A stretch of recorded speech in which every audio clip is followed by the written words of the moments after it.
In the previous video, we learned that losing electrons is oxidation and gaining electrons is reduction. So here, this guy is losing 2 electrons, so this guy is getting oxidized.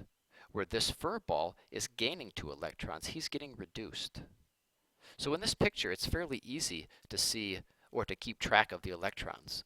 However, when it's more complicated and you can't really tell where the electrons are going, we're going to need a set of rules to help us with that.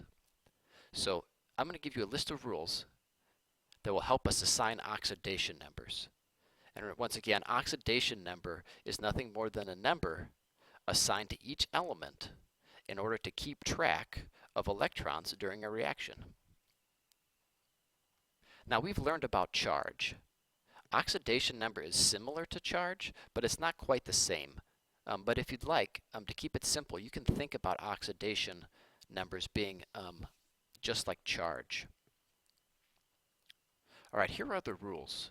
I'm going to give you a moment to pause the video now and read over these rules carefully and think about them.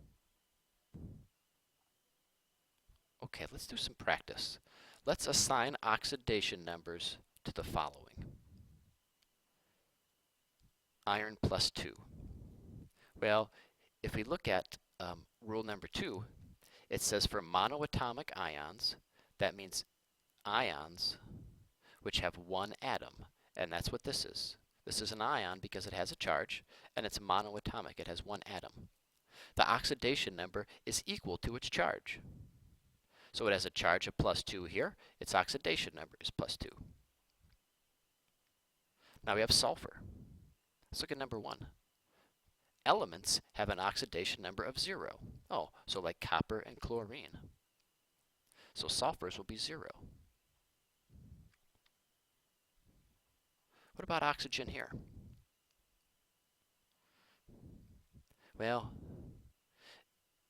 once again, it's a monoatomic ion, so it just has an oxidation number equal to its charge, so it's minus 2. And for chlorine, well, this is a molecule, but it's kind of on its own, so it's kind of like an element. So we'll say that it's an element, and it has an oxidation number of 0.